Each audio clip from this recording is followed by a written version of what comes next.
All right, welcome back, everybody. Thirsty Thursday, number five. Tonight we have on tap Assistant Chief Rob Frampton from the Salisbury Fire Department in Maryland, talking kitchen fires.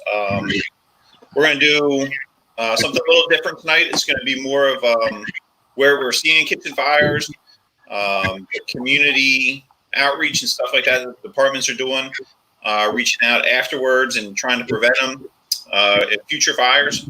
And then we're going to wrap it up with a little bit of tactics. So hang in there. There's going to be good stuff all the way through. We can promise you that. Now kick it over to Chief. Excuse me. Too much Corona already. Kick it over to Chief Steedman for him to take over from there. Great. Thank you, Ben. We definitely want to welcome everybody tonight, especially Chief Frampton from Salisbury Fire Department. I've had the pleasure of knowing Rob for a long time and being able to work with him for a while. And as part of what he's going to talk about later on tonight is some of the importance not only about the strategy and tactics behind kitchen fires, but also a lot of the other part that we usually don't talk about, some of the pre-planning, some of the community risk reduction portions of this that we usually don't get too much into in the fire service. But hopefully by the end of this, everyone will see really the research that he's done, why it's so important, and have maybe look at this through a little bit different lens. So with that, again, welcome everybody. I'm Trevor Steedman. I used to work with actually all three of these other miscreants on the screen here with you back up in Maryland, and I'm now down here in South Florida, and just enjoying life right now. So appreciate you all being with us, and I'll pitch it over to Bobby McGee. Hey everybody, welcome Chief Frampton. I appreciate it. I guess Ben, on our side of the table here, we got to ask if we got on Chief all night, or if we can just talk to those guys as Rob and Trevor. We'll check with them here in a little bit about that. That's a good question. First and foremost, we're thinking about everybody. Things are starting to open up, and things are starting to happen around the country. So, a little cheers to my old employer. About 20 years ago, I left Sussex County EMS, and they're having a heck of a bad time with some of the coronavirus stuff and a big spike here in the county. So I wish them all the best to stay safe and take care of everybody. And I'm really excited to hear the conversation. Everyone knows I'm kind of a research kind of guy. So some of the stuff that Rob put out was really, really interesting stuff that kind of opened my eyes a little bit to kitchen fires. So let me give it over to Rob and let's hear your intro, brother. All right. Thank you guys for inviting me tonight. Like they said, my name is Rob Frampton. I'm Assistant Fire Chief with the Salisbury Fire Department. Used to work with Trevor and Bobby down at the beach when I was first getting started back in 99 and 2000, and kind of have made my home with Salisbury. Started out as a volunteer and progressed up through the ranks, and currently am assigned as the Assistant Chief on A shift. And I got a good group of guys and gals underneath of me, and they've allowed me and supported me in doing some of this research. So looking forward to see where tonight's conversation leads us. And like Trevor said, kind of hit on the importance of the studies and the research and the science behind some of this with regards to taking that into some of the operations and tactics. So ready to get going. So thank you, guys. Awesome. As we kick this off, as always, as you guys are watching, feel free to reach out, send us questions, either through Facebook Live or YouTube. There's a little bit of a delay, so as soon as we see them pop up here, and then there's a little bit of a pause in the conversation, we'll try and throw that question out. And like we've done before, there's really nothing off topic or nothing that we're not going to throw out there to discuss. So please, like I said, if you guys have something, shoot it to us and let us know, and we'd be more than happy to talk about it. So here we go. I think we're going to start off with Bobby tonight, talking a little bit about, I'm going to let Bobby take over and do his thing. Yeah, thanks, Ben. I like to follow research a lot. Everything from the late 80s when Fairfax County did a big research study on smoothbore nozzles, to the high-rise studies that happened with the IAFF and the NFPA and that group, all the way up until the ventilation impact studies and things like that. So I've always followed them with a keen sense when it comes to firefighting.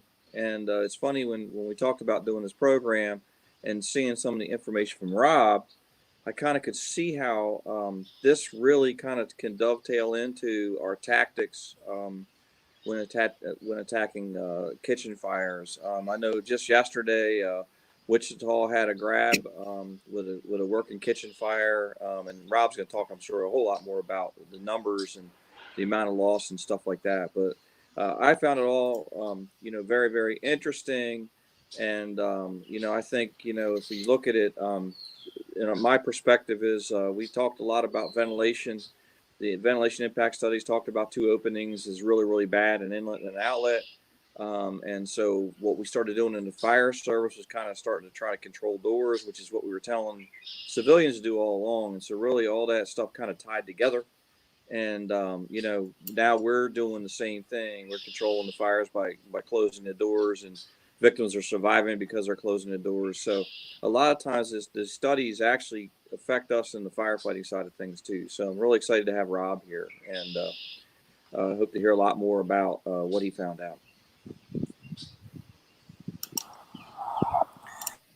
Yeah, so I'll throw out a little bit of it, just so we've got some talking points here. I think the thing to remember about kitchen fires, a lot of time I think we overlook them just because they tend to be relatively small in nature. A lot of times it's confined to the container or the stove or the room of origin, and I think some of the data shows that I believe it was 84% of all cooking fires are held to the room of origin or less.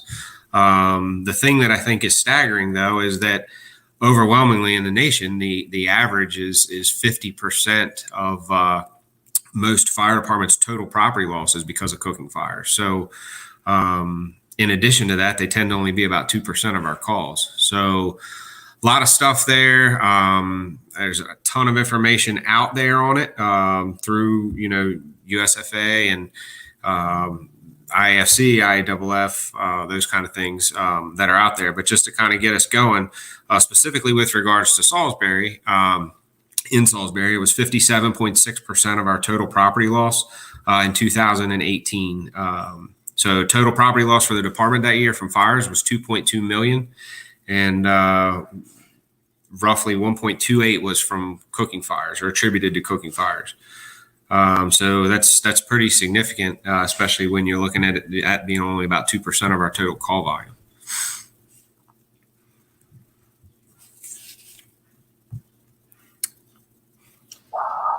Rob, I think one of the things that we talked about was, as we were getting ready for this, the locations and the places that we're seeing these kitchen fires occur. And I know we had the conversation, we all worked in the resort town of Ocean City versus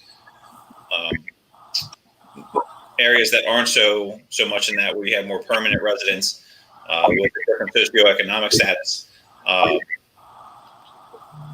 think one of the things that we talked about or we mentioned were the rental units, and seeing the increase in fires there, and like I was alluding to initially, the permanent residents versus the transient and the vacation stuff, and the different types of fires that we're seeing as far as kitchens go there. So if you want to touch on that briefly? Sure. So I don't know how many of the people listening are familiar with Salisbury's makeup, but it's a lot of rental property. There's over 8,000 registered rental units in Salisbury's, in the city of Salisbury. Actually, they don't have to be registered if they're in the county, but our population density is about 6,050 per square mile, and our household median income is $28,500, which is below the state average by about 30%. With all those rentals, the low socioeconomic numbers of people that are living there, they're lesser educated, and it's a proven fact and that's out there that these people, renters, tend to not care as much about the house, the equipment, the stove. They may be afraid to report something that's broken or malfunction because they're afraid of getting evicted, or causing anybody to have to come into their house. So it's definitely there's all kinds of research out there talking about the difference between owner-occupied structures and rental structures and socioeconomic class. So kind of goes without saying, Salisbury has a lower socioeconomic class than, say, Ocean City, which we're familiar with. So we're going to run more residential kitchen fires. Now, with that being said, we were talking the other night, Ocean City is probably going to run more commercial kitchen fires in the course of a year, just because they have more commercial kitchens than Salisbury does. Those tend to be controlled with hood systems and things like that. But the people in Salisbury, we don't have any of those, type of offerings here. So definitely the big key indicator for that is socioeconomic levels as to why I think Salisbury experiences the amount of kitchen fires that we do.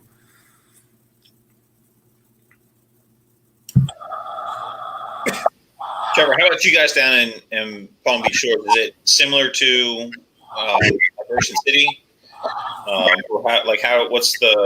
If you had just off the top of your head, what would you say that you guys see more of? It's a little hybrid of both, actually. And it was interesting in speaking last night offline with Rob, is I assumed that Salisbury, in addition to what he's talking about with prevalence of kitchen fires, because they're such a large university town or have a large university in their first due, that either on campus and off campus housing would account for a lot of those. And it was really surprising when he told me those statistics just weren't there, as compared to some of the other places.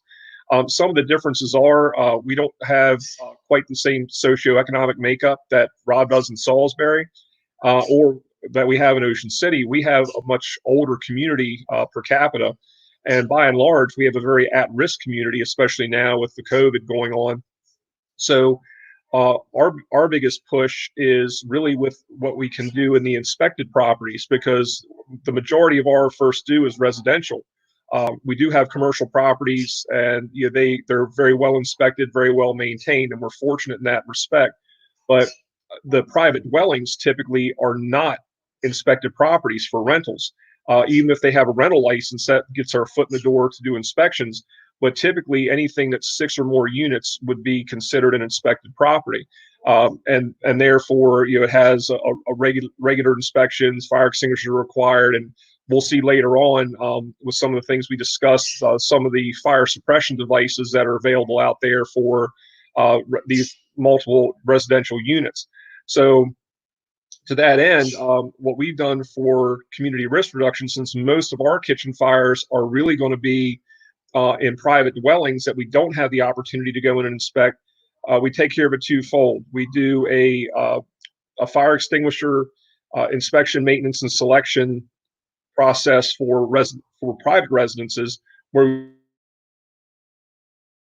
we work with people in the community, and our firefighters work side by side to do fire extinguisher training with these people. Because you know how it is, somebody buys a fire extinguisher and it sits in their broom closet for 15 years, and then when they need it, it's useless. So we go through that process. We actually go through a hands-on extinguisher training with them. And then the second thing is we do some residential or community risk reduction with residential risk reduction, where we'll go out and do a courtesy home fire inspection. So we'll look for anything that might not make that home fire safe, doing the fire prevention, any housekeeping issues, and make recommendations. Then it also goes into some other areas like slips, trips, and falls, again, just because we have an at-risk community. So the majority of ours, what we see, and there's where I think some of the similarities come in, is a lot of it's housekeeping issues. We have a good mix of your own properties and rented properties, but we see a lot of people who have unattended cooking. They'll put pizza boxes in the ovens, and somebody else who might not be a permanent resident in that house, a grandparent, might come in to cook something, bake something, and then winds up catching the pizza boxes on fire. And I just remember back to the Ocean City days, the first trap person that I went to in a structure was actually a kitchen fire in a high rise, and the person was sound asleep in bed and their kitchen's off. So I think we see more of that. An interesting side note to some of the things is because of the climate here, we have a lot of outdoor kitchens. So what's kind of weird for us is we'll get a call sometimes for a kitchen fire, and we're not sure whether it's inside or outside the structure, where normally we'd look at maybe a barbecue grill or something outside, there's a lot of large outdoor kitchens. So when a caller calls in and says, my kitchen's on fire, we might not know whether that's inside or outside, but either way, we know it's towards the rear of the structure. So from a tactical standpoint, at least that's a consistency that we do have.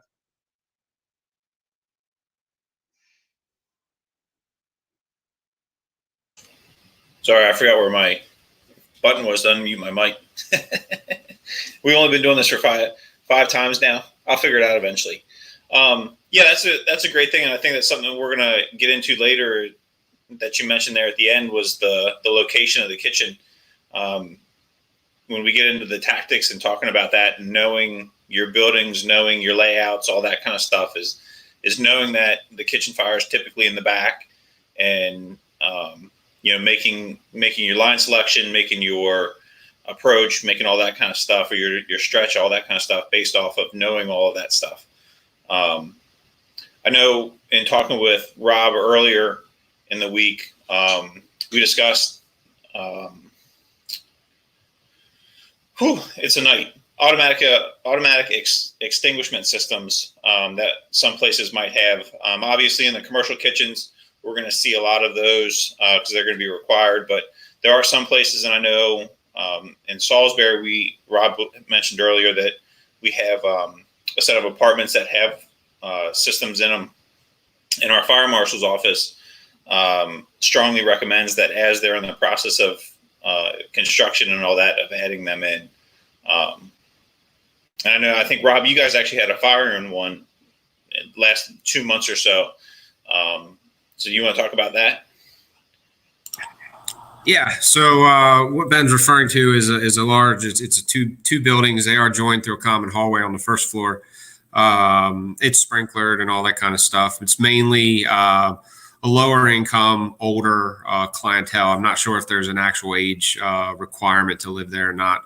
But they went ahead and they had the I don't know the exact name if they're using the fire stop canisters or not, but they went ahead and installed them above each stove in the occupants' rooms. Then they can obviously cook. It's a full apartment in each one. It's 3 or 4 story building. I can't remember, 3, I think.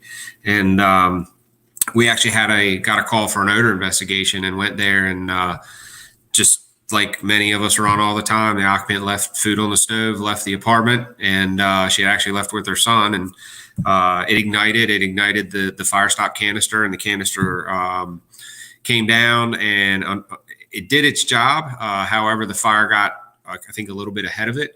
It actually did kick one of the sprinklers as well, but the fire stop did what it was supposed to do.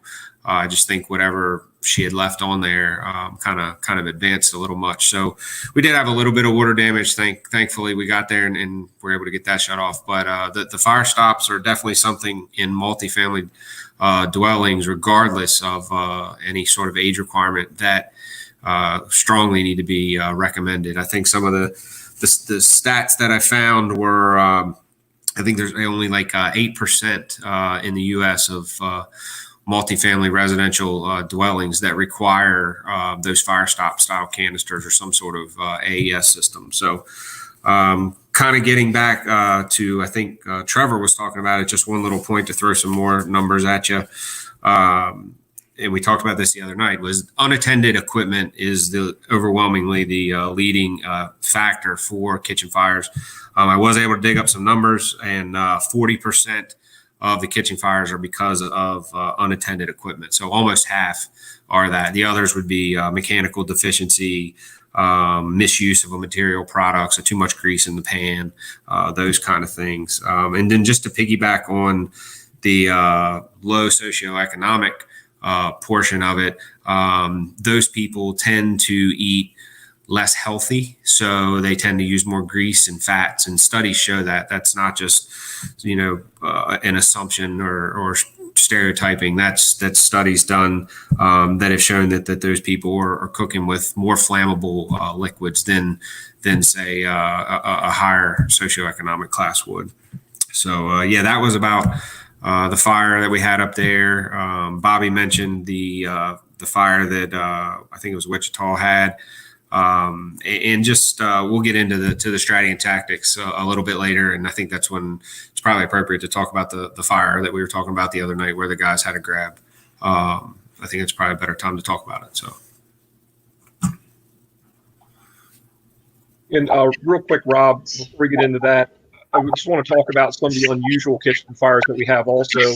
I know in Salisbury, you all have a lot, especially up along, trying to remember, like Camden Avenue and some of those areas.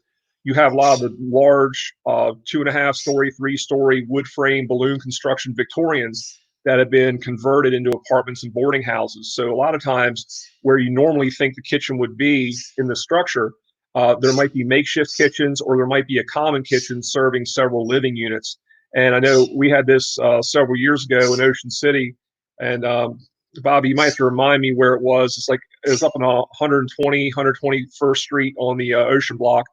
But because we have so many J1 visa students to come over and work in the summer season up there, they had taken a section of storage in a parking garage and actually built cubicles in there for living, had run an extension cord as fixed wiring over just with drop down lights. And each one of those units had a mattress and a hot plate in it. So we would go there for odorous smoke or a smoke detector activation at 0 dark 30 in the morning in a parking garage, thinking, okay, this is going to be your typical smells and bells, malfunction, weather related, whatever the case is. And you automatically step off the rig and you smell food on the stove, and it's a head scratcher because you shouldn't have food on the stove in a parking garage, but their pot of ramen noodles had boiled dry in the little cubicle. So that's something we can talk about here in a little bit too, is the typical versus the atypical calls that we might run. And especially we might start having this again in 2008 when we started to have the economic downturn, just like we're having some issues now. We had some people who were actually living in their businesses. We went to a hair salon, again, 0 dark 30 call for what turned out to be a cooking fire in the back of a hair salon, which you wouldn't expect that to be occupied at that time of day. So it's kind of expecting the unexpected, even with these kitchen fires. And we don't keep stats on those atypical ones normally because they are so far outside the box. But Rob, could you talk about some of the maybe those larger structures that you go to, especially those Victorians, the boarding houses? We have in the form more so of the Airbnbs and the VRBOs. But in your case up there in Salisbury, how does that change your tactics when you get to the scene? Sure. So Trevor's absolutely right. We have several large homes along the Camden Avenue area going to down towards the college, along with the Church Street area. It's funny you bring this up because I was talking to the guys. I can't remember the nature of the call. They went last shift just on Monday, and they went to one of the larger 3-story homes on Church Street, and it had been divided up into exactly what you're talking about. Common kitchen area on the first floor, common kitchen area on the second floor, and it was 9 single-room apartments, 9 separate apartments sharing a first-floor kitchen area and a second-floor kitchen area. So, again, that's where one of those, they come in and they go to cook their dinner, and they might run back to their room or get sidetracked on a phone or whatever. And the next thing you know, instead of that fire necessarily being in the room of origin, it's extended out into a common hallway area.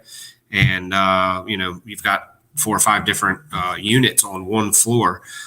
So you definitely have to be aware of it. I mean, the things that we look for are some of the things that a lot of us look at for other reasons, but counting number of gas meters, counting a number of electric meters, those kind of things, especially from a command officer standpoint and that first company officer arriving standpoint, is doing your scene size up and checking and seeing what you've got.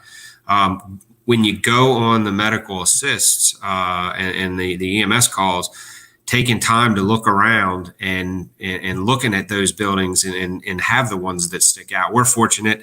Yes, we have them in our district, but there's not so many of them that we can't commit them to memory to at least know, hey, we're going to, the 825 East Church Street. That was that big house we went to 2 shifts ago where it was, there's 2 common areas. We're going there for, an odor investigation or something like that. So that's kind of a little bit is just paying attention to those things at all times, and figuring out. I tell my guys all the time, and Ben and I have talked about it.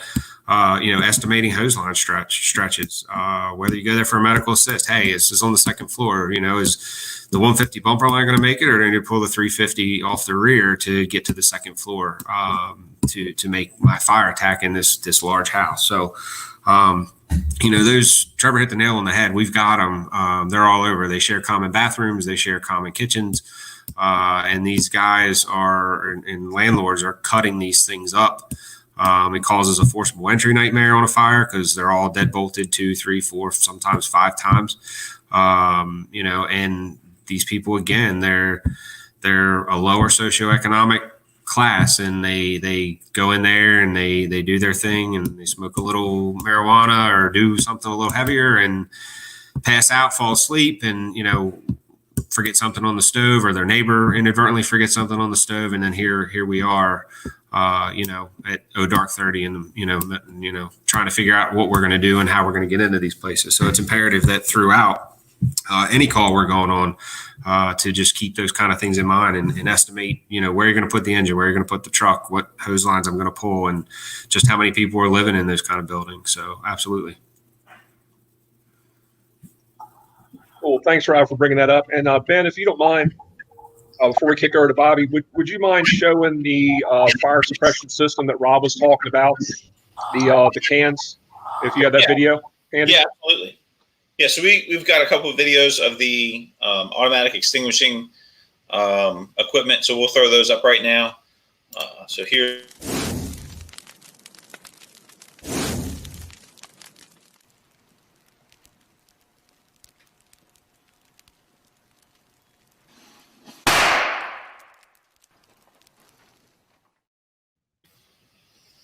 So there was one. This next one's a little bit longer. Gives I think a little bit better idea of how it works, how you place it, and then again, like I said, how it works. So here's the second one.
So those are a couple examples, or that's one manufacturer of those automatic extinguishing systems. I'm sure there's more out there. That was just 2 good videos that we were able to find, or actually Trevor found them and sent them to us so we could show those off. Obviously not an endorsement for any particular brand or manufacturer, but if you guys have those, make sure you're checking with the manufacturer, make sure that you're putting them in correctly. And that if there's any service or anything that goes with them, that you're checking on that too. Do we want to get into talking some tactics, or did we want to talk the community risk reduction before we go there? Well, I'll tell you what, man. Let's do a little bit of community risk reduction first, okay. And I think we can ease into the tactics as the finale for this. One thing I did want to say about those canisters. The nice thing about them is, as you saw in the promo videos from those different manufacturers, they are magnetic and they stick to the metal hood. The beauty behind them is they require 0 skill set whatsoever to operate, other than a cursory visual inspection, really, as far as their in-service date.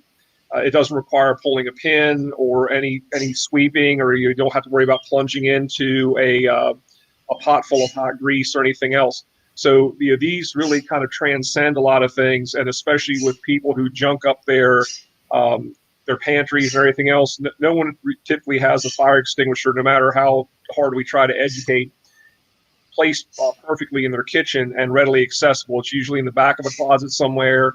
It has spiders and webs and everything else that's in the nozzle. So most of these aren't even serviceable, and we have people all the time. They think they're going to do the Bruce Willis thing and like crack it over a railing and pitch it like a grenade. It's going to work if the squeezing doesn't happen. So not a good realistic thing. But from a community risk reduction standpoint, a lot of places do require these in multiple units, especially rental units, and where people at the end of the rental might take things with them and inadvertently or intentionally take the extinguishers, or again, they're just not serviceable. So it's really something to look into with the various manufacturers, like you said, Ben. And because it requires zero skill set to even operate, and especially you don't even have to be home and it'll work. Whereas an extinguisher, there has to be a human interaction to recognize the fire and also be able to deploy a fire extinguisher at that point. So from a community risk reduction standpoint, it's something that is good. And just to talk about that, I want to segue in and get your all's individual opinions on this.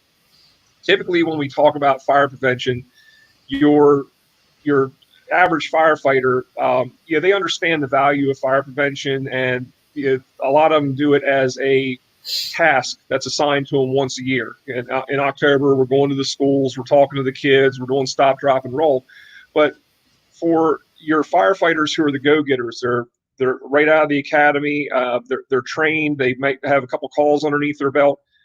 They want to go, and they just don't see the prevention, or more so the community risk reduction.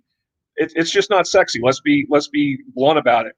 It's imperative. It's extremely important, but it's not like when you read something in the magazine about Ben Waples, he rescued the 9 blind children and their quadriplegic mother from searing heat and blinding smoke, and without the protective cover of a hose line, blah blah blah blah blah, versus Ben went and installed 26 smoke detectors in an at-risk neighborhood yesterday. Which one sounds sexier to you? But which one probably is, if not equal, which one probably had even a higher impact than that one family? You actually impacted 26 families with your program.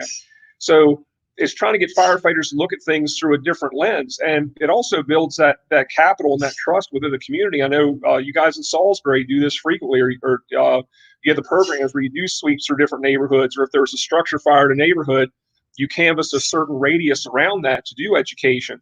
And Bobby, I think you guys have some stuff not only in your career department, but also up in Delaware. I think you have some initiatives up there to make sure this happens. So it's really looking at, to Rob's point, having a rental community, which we have a lot of great renters too, but by and large, you typically don't see the same amount of emphasis put in a rental property from a renter that you do from a homeowner. So to that effect, if you have a person who can no longer be in their home, like in my case, because of maybe advanced age, somebody's a caretaker, or one spouse is a caretaker, one person breaks their hip, they might have to choose between staying in that home they've worked a lifetime to enjoy, and now all of a sudden they have to say, well, I might have to go into assisted living because I can't live here anymore because it's just not functional for me. And now that home that's been owned for 20, 30, 40 years now becomes a rental property, and you might not have the same upkeep, the same care typically. And that's, again, to Rob's point. So when we do some of those maybe what we call non-traditional fire service tasks, they really have a widespread impact. When we did our fire extinguisher training with our citizens, we did it with a property owners association group, and we put the pail full of partial diesel, part water out there, lit it off, and we let them side by side with one of our firefighters go in, and our firefighter talked them through the process. So now we have 50, 60 more people in the community who not only know how to select a fire extinguisher and maintain one, but they've actually used one, and now they have the confidence to do it. Was that something that our firefighters got to enjoy? Absolutely. Was it as exciting as going in and stretching line through the front door and knocking down the beast in the back bedroom?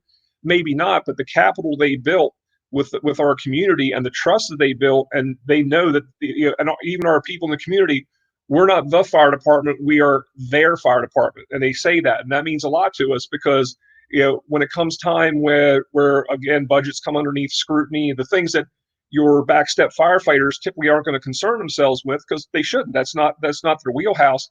But when it comes time, the people that we built that capital and trust with come to our aid and our defense just as much as we've come to theirs, and say, why would you want to mess with our firefighters? These are our firefighters, our paramedics. So that's kind of the lens I want some of our younger folks who are coming up, or people that might be aspiring to become officers, to start looking through that lens also. Albeit not as exciting, maybe for the most part, it's vitally important. So with that, Bobby, what are your thoughts from not only the career end but also the volunteering? So I know you serve a community that's both suburban and rural. So how does that work for you guys? Yeah, I mean, I think our thrust has been more smoke detectors. So I was actually kind of interested in the kitchen fire thing because tactically kitchen fires are a little bit different. I was actually really impressed with that kitchen that they use that demo in. I mean, that's not like a kitchen that a lieutenant in Ocean City Fire Department had, more like a Palm Beach Shores Fire Chief's kitchen. But it was very nice for them to sacrifice something really nice like that. Um, but and then the second thing I worry about those things is I think they're great and I probably should get them, but sometimes my wife uses the smoke detectors as when the dinner's done, and I'm just afraid it might screw my dinner up. So I need to really look at what temperatures they go off at. But She can hear you, Bobby. I hope no, she's inside. I think. I hope. But no, so smoke detectors definitely save lives. We talked about this the other night. We were talking about this discussion. One of the problems with a kitchen fire is most of the time we know what happens. They forget they left the pot on and they go to bed, or they get drunk and pass out, or whatever happens, but they it's unattended cooking, and that's a majority of what we go to. So if they don't have working smoke detectors, they're not going to know. And the advancement of a kitchen fire is so fast. Most of us remember Dave Dotson stuff about reading smoke and talking about the box. Well, not only reading smoke, but a kitchen is almost always in a larger area of your house, so it has more air supply. It shows less smoke outside because a box is large and absorbs more of it. So the fire department can show up and not think it's a really big deal. Pop that door open, give it a little extra air, and kind of have things going on. So, it really made me think a lot more about, kitchen fires in general. Residential sprinklers are really kind of a home run because, kitchens, one of the tendencies in kitchens is because they're hot and they have, we're cooking in there all the time, is we tend to not have smoke detectors in there. So we also actually give, kitchens a head start in fire detection because we're not putting heat detectors in residential structures for the most part. They're required in commercial, things like that. So, one of the things, Trevor, you were talking about earlier was talking about the unusual kitchens. And, we have like almost like dorm facilities. And Ocean City is a very resort town. We go all the way up to, anywhere from 20,000, 15,000 people in the wintertime on a weekend to 400,000 people in the summertime. So that's kind of our dynamics. And they bring in a lot of foreign students and things like that. And so what we have is a lot of the community kitchens that Rob was talking about earlier, where you have a kitchen in the middle and then you have units all the way around it and common hallways and things like that. And I think, Trevor, you touched on a little bit. We also have a problem with them subdividing attics and wherever they can find in houses and structures in Ocean City. So, a kitchen fire that could risk a family of 4 for us very well could, put at risk 16 or 20 foreign students. So, that's something kind of a little bit, different for us in the whole perspective. But it's nice to see those, some different things, some different technologies coming out to make it not so cost prohibitive as, like, say, maybe a sprinkler system in an existing house, but to have something like that. So, that's kind of my spin on it. Is I think when we start going into the tactics about structural firefighting in the kitchens, I really want people to understand that you can really, in those areas of the house, the larger areas, especially the way we try to open these houses up the newer constructions, very wide open areas, you can have a significantly advanced fire and have nothing showing. And typically those are going to be starting from those kitchen areas. So this all kind of goes together with our size up, our first in engine, our first in officer, to kind of see those things. So I'm not sure if that's what you're looking for, Trevor, but I mean, that's kind of my spin on this thing is I think it's really important for us to pay more attention to the difference with fire starting in kitchens. We do have a lot of commercial stuff in Ocean City, but that's like a topic for another day, I think. Yeah, and Bobby, that's exactly what I was getting at. And also kind of dovetailing into that is that all kitchens aren't kitchens. And what I mean by that, look how much of a utility area that can be in the house, where, especially now, where kitchens are also classrooms and offices. So you can kind of expect a little bit of the unexpected in there. I know some years ago we had a house fire out in West Ocean City, and the people were, what's the way I can put this? They were nocturnal pharmaceutical salesmen in their spare time. And so the kitchen wasn't just for making chicken and dumplings on the weekends. It was, they were cooking their product in there.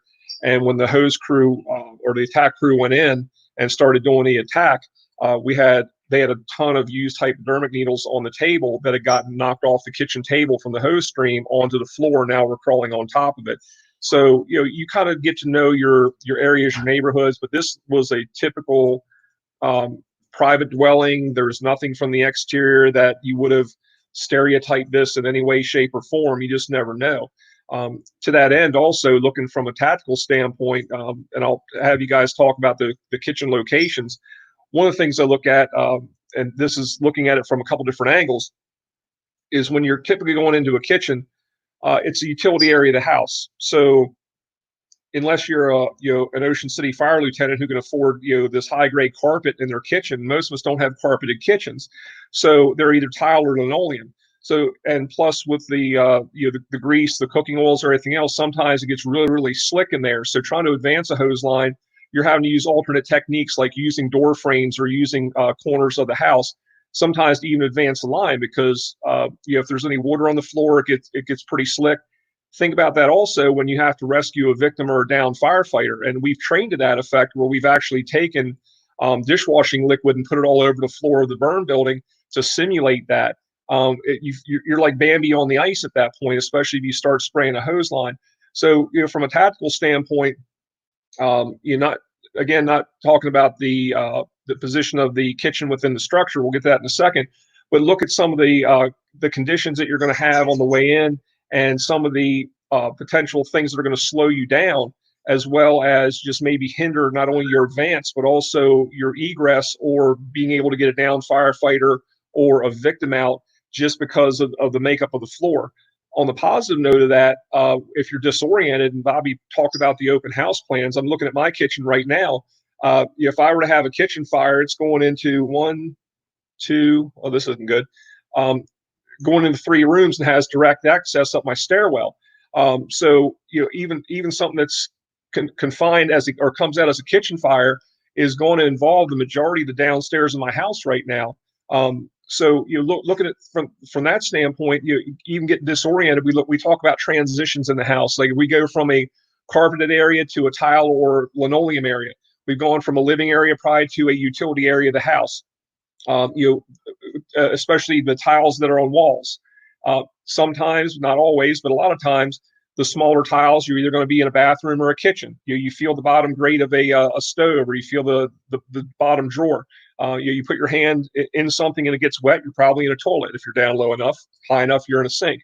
So these are some things too to reorient yourself in a house, is start to look at those types of things, and not to get too far off topic, but the same thing, trying to find ourselves again. If it's a tile floor, looking for the grout seams. If we get disoriented, unless it's a mosaic, which is going to screw you up really bad, those grout seams, even if it's laid on a 45-degree angle, it's going to lead you to a wall or a column in a commercial structure if you're talking about pour seams in concrete. Same with baseboards. We normally put the fancy woodwork where our house guests come in and can look at it. What about utility areas of the house? We either have that rubberized or plastic baseboard, or we have that very construction grade squared off. So, I feel the nice scalloped edge of a baseboard, I'm probably in a living area of the house, versus if I feel a squared off edge or no baseboard whatsoever, I'm probably in a utility area of the house. So there's just tactically, there's some things, not only from just the direct access and fighting a kitchen fire, is if things go, from bad to worse, or things don't go as planned, there's some things that you can start to orient yourself around, where things may be in that structure. So that's just a couple little nuggets I could think of from some of the experiences that we've had. Good. Thanks, Trevor. I think I want to cover a little bit about engine company things for kitchen fires, and then I want to turn it over to Rob and have him a little talk about first arriving chief officers and kind of their perspective of the value of 360s and the things that the chief officers are looking for when they show up. One of the things that I think we do a disservice to firefighters across the country is we put them in burn buildings and have a very, very separated or sterile environments as far as not working together per se. So, we all know that, the guys that go to a lot of burn building fires, they tend to stop as soon as the body of the fire is knocked down. When they're done with their deal, they tend to pull the hose lines out. That's just typically what we do in burn buildings. So I think it behooves us to talk about, when the engine company goes in, it's usually a fairly easy stretch. The kitchen is usually not very far from the front door. If your front door is your access, oftentimes the kitchen has a door that gets you right to it from the outside of the structure for a utility door or whatever. But I think one of the things that engine companies do on real working fires that's a mistake is, we don't have as much staffing as some of the larger urban departments do. And so a lot of times we don't have things happening concurrently, which would be really great. And that's really how it should happen. But we don't have a search happening while there's a fire attack happening, while there's a search on the second floor happening. While the vent hole's being cut in the roof kind of stuff. It's just not normally how we operate. We usually have an engine company gets there, works for a period of time. It could be a minute, could be 5 minutes, depending on where they are in my area.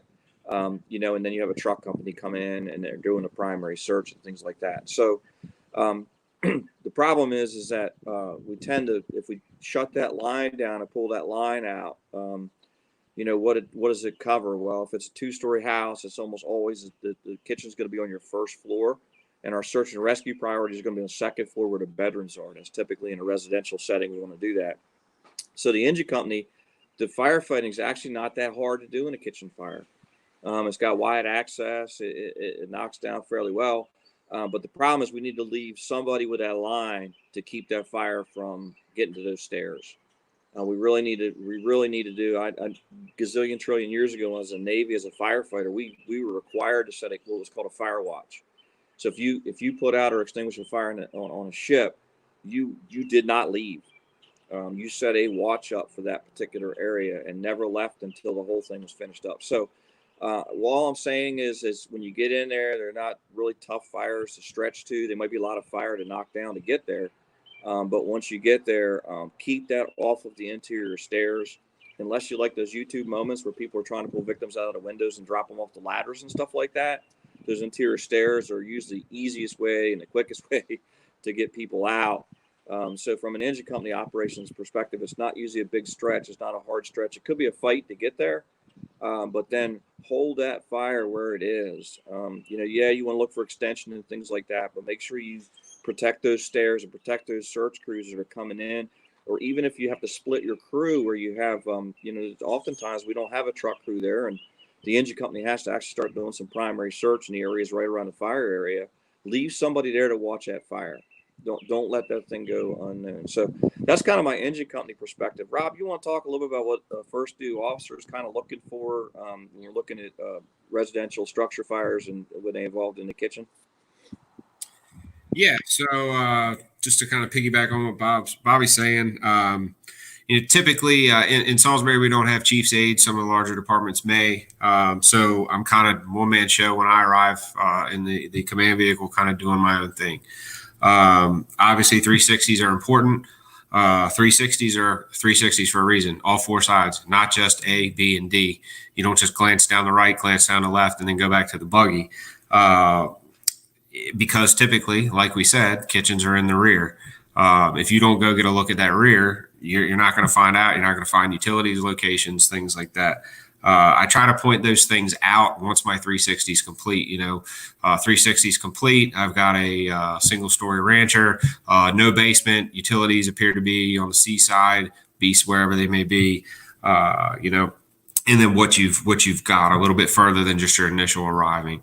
I think that tends to trigger the second and third and fourth arriving units rather than them coming in kind of blind, just kind of listening to the operations.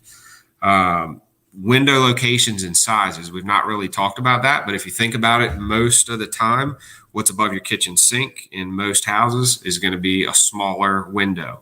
If it's not the kitchen, it's going to be probably the bathroom. So kind of eyeing those things up. Most of our rancher style houses in Salisbury have obviously a front door, sometimes a slider off the rear, and then on the B side, D side, they'll have a door going out to a small little deck set of steps. Typically, that door is off of a utility room or the kitchen. And it may be your best and easiest access, like Trevor said, rather than having to fight your way through the side A door, go to the D side door, come in. You might go through a small little, 6x6 utility room, and then boom, you're right in the kitchen. You're not fighting all that hoarding or whatever else, couches, sofas, things like that.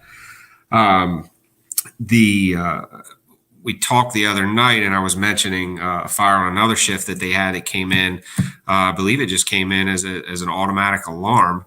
And then I'm not sure if it got upgraded while they were going or not, but first arriving engine comes up, they do their thing. They see, smoke at the front door, stretch a line, engine crew does what they're supposed to do. Truck now was doing the call automatically. So they're coming and they started doing their search. Unbeknownst to them, nobody was reported trapped. I don't think there was a car in the driveway. All the signs of where we just kind of would have laid back, sat on our haunches and just kind of gone with it. And they located a unconscious female victim in one of the back bedrooms. The engine company did their thing, like Bobby said, held the fire in check, extinguished it, made sure it was out.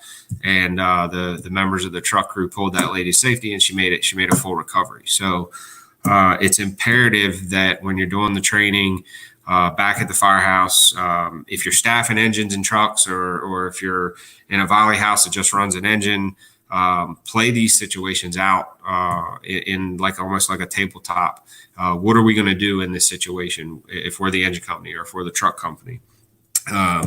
That's more of the company officer. Started out with the chief officer standpoint of things, but basically that's what we're looking at. And then just to kind of go back on what Trevor was saying, I mean, nobody wants to do the non-sexy stuff, and we got it this fancy name, community risk reduction, but we've really been doing that forever.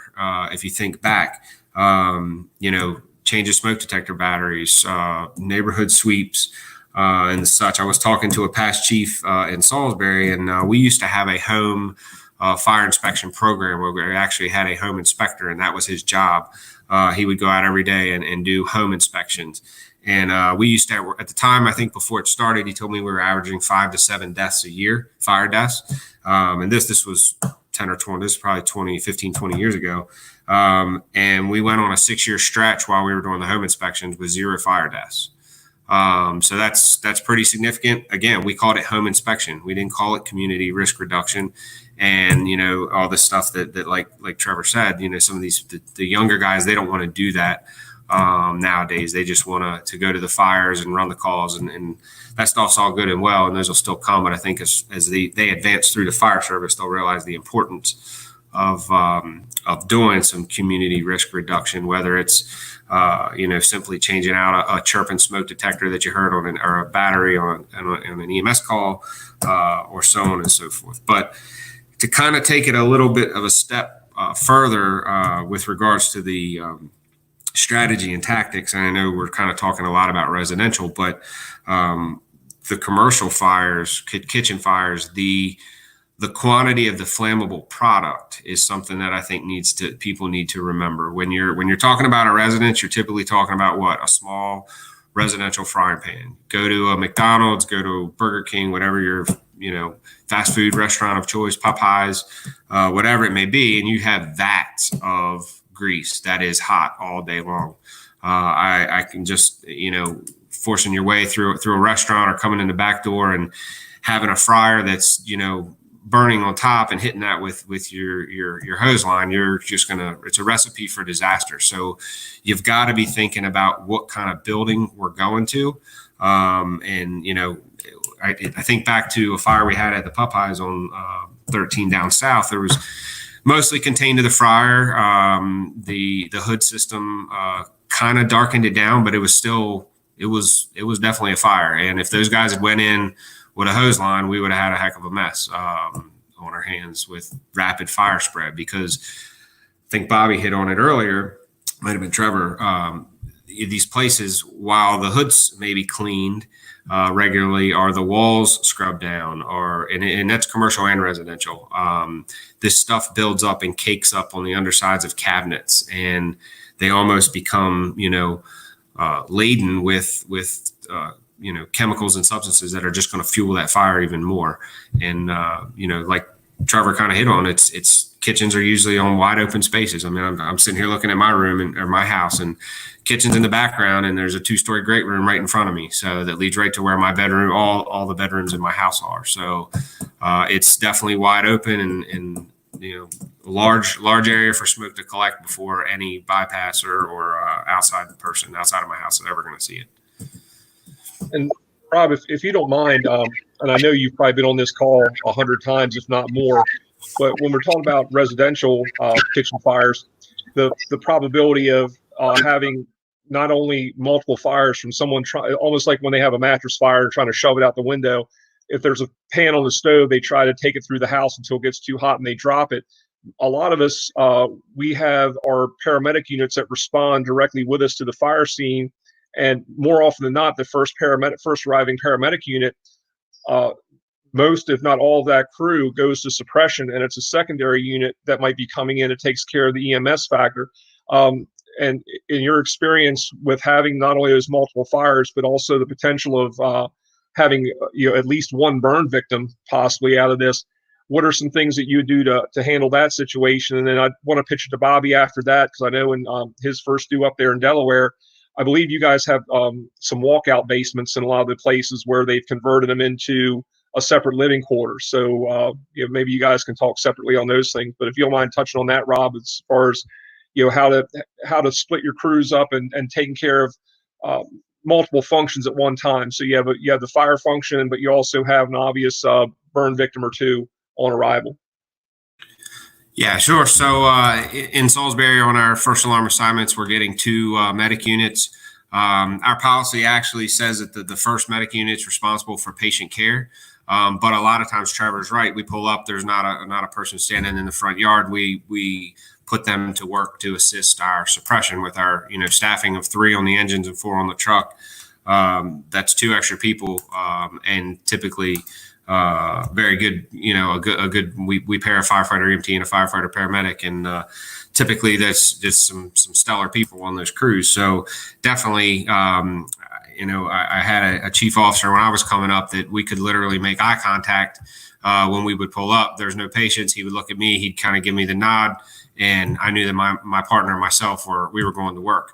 And then that second arriving EMS unit would assume patient care. And as a chief officer, I go back and forth because we staff 3 EMS units that sometimes think that we could use 3, 1 to help with suppression, 1 for patients, and then 1 for our own people to be there. And we go back and forth in our command meetings about should we do 2, should we do 3, because of when we do 3, we deplete the city of resources for the other emergencies. So it is critical that we have those EMS units respond on the calls, and they do definitely assist us with that. I mean, I'm not sure what other departments do, but we carry, our guys have air packs. They got their gear, guys and gals, I should say, air packs and gear and stuff like that right on the rig, and they come off and they know that they're going to work. There's nothing also that says that they can't help with outside vent utilities without being truly engaged inside of the the structure above and beyond, should you then get presented with a burn victim later on, 2-3 minutes into the call. So yeah, it's imperative that we have those medic units going with us, and it's their mission is kind of twofold. And I think I wouldn't hesitate to say that they're more important than they probably give themselves credit for when they're going to a call. A lot of them are kind of disappointed because they're on the ambulance and they're not on the nozzle, and but we can put them to work. And a lot of times, I know from back in the days when I was riding the ambulance as an ALS provider, I caught quite a bit of fire and got put to work quite a few times from an ambulance. And so, yeah, Trevor's right. It's imperative that they be well trained and be ready to go to work and kind of have their eyes open as to, do I have a burn patient or am I going to actual suppression? And then that next unit coming up and saying, all right, well, we didn't have a burn patient, now we do, and I've got this, under control. Good deal. And Bobby, if I'm talking out of school, let me know. But I believe that in some of your like townhouses, some of them are built where they have a sub-level or a walkout basement. Am I thinking about the right place? So I thought Dougie had talked about them. But so when we talk about going around to the rear of the structure for the kitchen, that might not necessarily be at that grade level that you're going into, because it might be a walkout basement. Is there anything you can add on that, Bobby, from up there in Millville? Yeah, we have a few of those. We're pretty much flat land, so we have had fires in those up here in Delaware. Much more prominent in the northern part of the state. We had some firefighter fatalities a few years ago in Wilmington from exactly a situation like that with a walkout row home fire. So, I think where the kitchen is the big deal. I think if you have a walkout basement, I don't even know if it's a walkout basement. We call it a basement because from the front we don't see it and it's below grade, but from the rear it doesn't look like a basement at all. And I think we kind of throw some terminology to it, but really, and looking at what Rob's talking about, where is the basement? That's really the important thing. And when Rob does his 360, he goes, you know what? It's a walkout basement in the back. And that's kind of why the 360 is so important. You could have a 3-story or 4-story building in the back and a 2-story building in the front, and have no idea without that 360. Most of your larger buildings, you're going to know about it, but there's residentials that do the same thing. So, I think I just think it's really where the location of the kitchen is kind of what the big deal is to me. We have very few here, but we've had a couple fires in them. So there you go.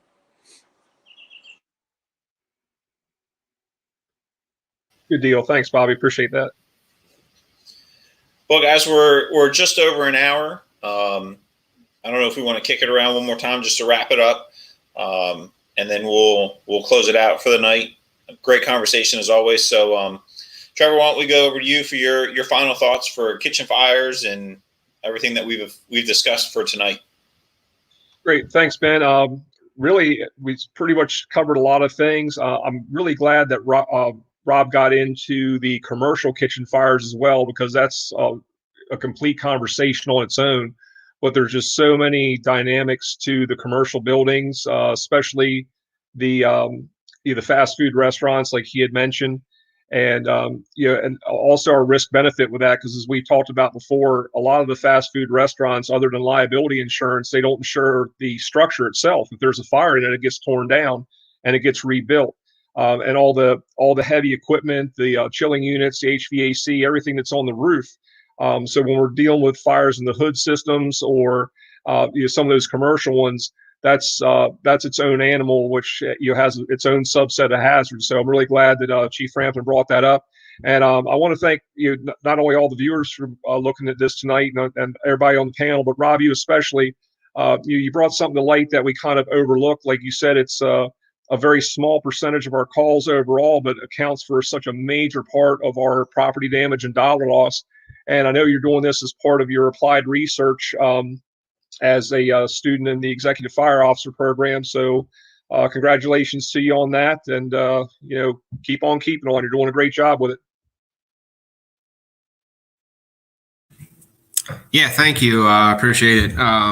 Definitely was inspired as a young newbie by the likes of Trevor and Bobby and several others down in Ocean City and in Salisbury. So I'm giving you guys some props for kind of pushing me along the way, along with several others. But I thought tonight when Trevor and Ben asked me to be a part of this, I was kind of like, well, it's going to be kind of boring and dry. Nobody wants to talk about the research and the numbers and all that kind of stuff. But then we got to talking and trying to tie it together with the strategy and tactics. And look, I'm as much of a nozzle geek as anybody else, but what I have learned is there's definitely some numbers and some research, and we do play a critical role in community risk reduction. And I know people don't want to refer to it as that and talk to it as that, but that is our primary responsibility. The fires aren't going to go away.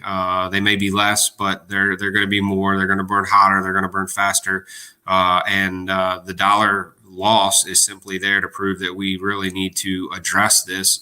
A lot of the research that I did and the conclusions that I came up with went back to legislation and prevention type programs, such as, fire extinguishers in rental homes and fire stop AES systems in multifamily dwellings, and would love to have them in rental homes, but realize that there's a cost and a maintenance, not necessarily a maintenance, but a inspection type issue that not all municipalities can have. So those were kind of the drivers for it.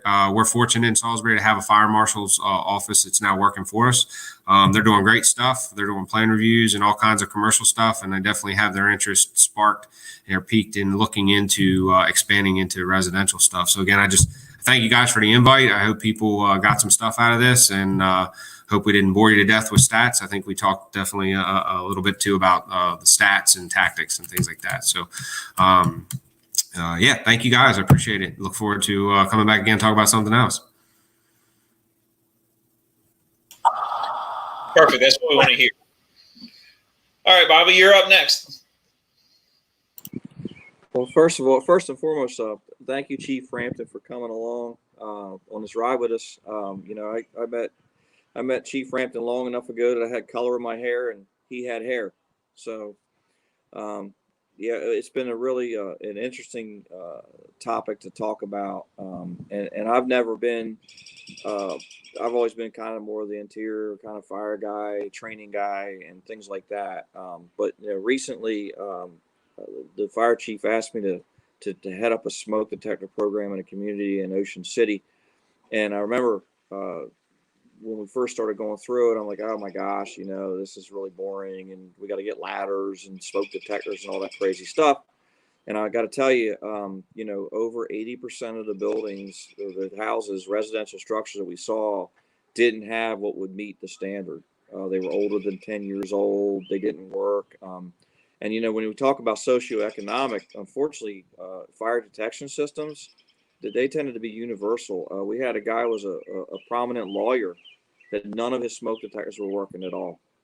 We checked his house. He had plenty of money, had plenty of resources, just never thought about it. Wasn't on his mind. So, the fire research and the community risk reduction, as so eloquently as Chief Trevor put it, it's important because the lives it saves don't make the news.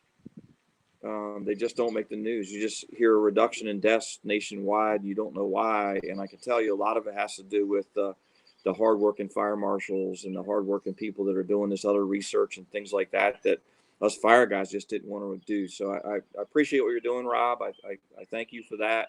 It's certainly going to help us do our job better. And thanks to everyone else for watching. And it's been a good time tonight. Thanks. Thanks, Bobby. Thanks, guys. Rob, always a pleasure to talk to you. One of the shifts that I always enjoy to come in and hang out and just like talk shop and do kind of like what we did tonight. So it's always a blast to come in and see you guys when you're working. As far as, everything we talked about tonight, like the guy said, the community risk reduction, it's not the sexy part. It's not what, everybody necessarily signed up to do. We signed up to ride Big Red. We signed up to run calls, to stretch lines, to put fire out. But it is, I would say, equally, if not more important, than doing all that, is making sure that we're getting out in the community. We're explaining what we're doing. We're helping prevent stuff from occurring, because ultimately it's not about us. If you join the fire service, you're in it for the right reasons. It's not about us, and it's about the people we serve. So going out, doing that stuff, doing the right thing, and helping prevent, those incidents from happening.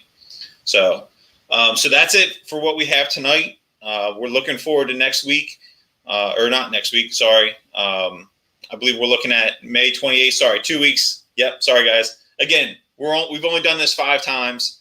I'll get it straight sometime. So in preparation for coming up in 2 weeks,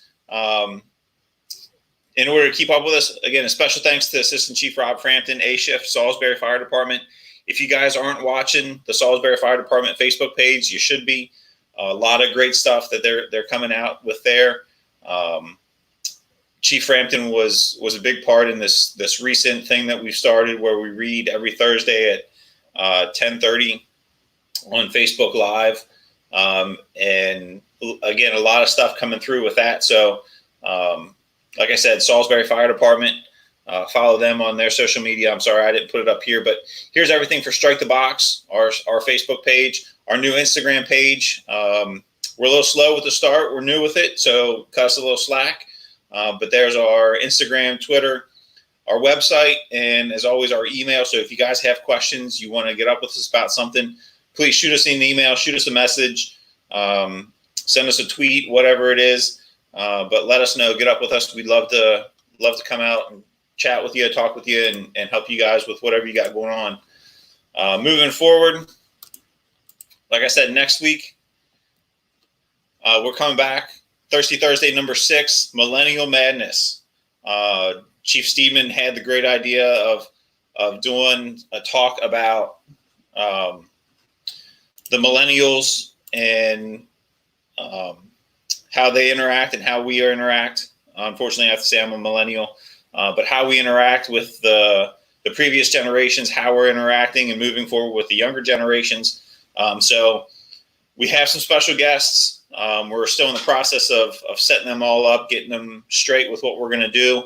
But watch our Facebook, watch our social media. It's going to be epic. That's all I'm going to say. It's going to be awesome. You're not going to want to miss it. Chief Steedman called me and told me who one of our special guests was, and I had my own little freak out period. So definitely watch our stuff, see when we're going to be when we'll be announcing this, and be sure to check us out. Until next time, stay safe. Take care of yourself. Take care of your family. Take care of your brothers and sisters, and we will see you soon. Have a good night.